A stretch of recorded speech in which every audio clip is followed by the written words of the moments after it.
सो hello dear all, welcome back. और ये एक और इंटरेस्टिंग क्वेश्चन है फ्रॉम एनसीईआरटी।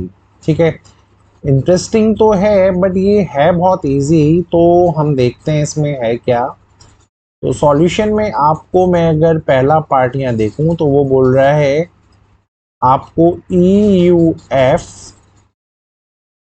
बाय जी का प्रोबेबिलिटी चाहिए। ठीक है, और अगर मैं इसकी कंडीशनल प्रोबेबिलिटी की बात करूं, क्योंकि हम यहाँ कंडीशनल प्रोबेबिलिटी ही हम लगा रहे हैं, प्रीवियस में आपने कई क्वेश्चंस करे होंगे।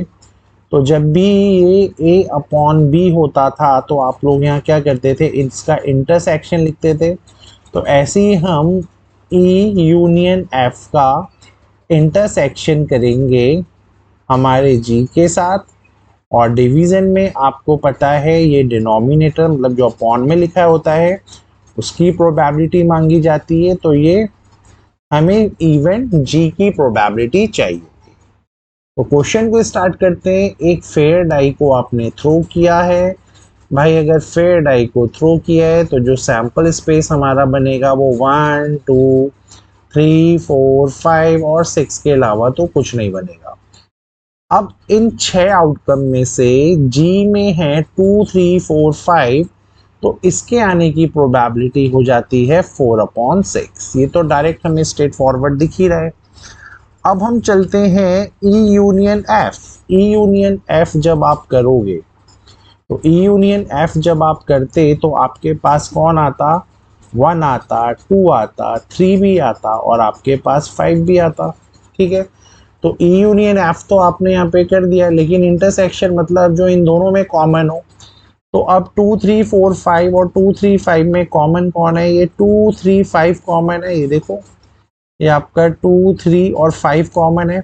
तो इन 6 केसेस में से जो सैंपल स्पेस के 6 केसेस बने हैं, सिर्फ 3 केसेस ऐसे हैं जो हमारे कॉमन हैं।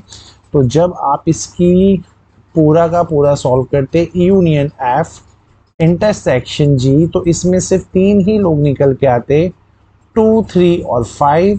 और जब हम इसकी प्रोबेबिलिटी देखते, इस पूरे की प्रोबेबिलिटी, तो वो हमें मिलती 3/6, क्योंकि सिर्फ 3 ही लोग हैं। तो ऊपर आपका क्या आ जाता, ये आ जाता आपका 3/6, 6 से 6 कटता। तो फाइनल आंसर जो इस क्वेश्चन को मिलता वो मिलता मेरा 3/4। ये तो हो गया हमारा पहला पार्ट इज डन। अब चलते हैं सेकंड पार्ट में। सेकंड पार्ट में वो आपसे सेम वही मांग रहा है, लेकिन इस बार ई इंटरसेक्शन एफ है और अपॉन में जी फिर से है। तो फिर से वही कहानी होगी, जो ई एंड एफ में कॉमन होगा फिर हम देखेंगे वो चीज़ जी में भी कॉमन होनी चाहिए। And then finally we will give the probability of event G here. तो the question is very easy now, you know कि ये जो जी आने का प्रोबेबिलिटी इस 4/6 बना था। अब अगर मैं ई और एफ में कॉमन देखूं, अगर मैं ई और एफ में कॉमन देखूं तो वो कॉमन चीज़ कौन आ रही है यहाँ पे, 1 2 3 5 और 2। बस ये देखो, ये सिर्फ 3 कॉमन है, तो यहाँ से 3 निकलेगा। अब फिर से इंटरसेक्शन का साइन है और अब यहाँ जी है। तो इस 3 में और इस जी में ये पूरा का पूरा आप देख सकते हो क्या कॉमन आ रहा है, इसमें भी 3 कॉमन आ रहा है। तो फाइनली आपको क्या कॉमन दिख रहा है इन तीनों में, सिर्फ 3। और 3 आने की प्रोबेबिलिटी क्या है, वो है 1/6। तो जब आप इसको डिवाइड करोगे, 6 से 6 डिवाइड करोगे, you will get your answer as 1/4। And with this way your question is done.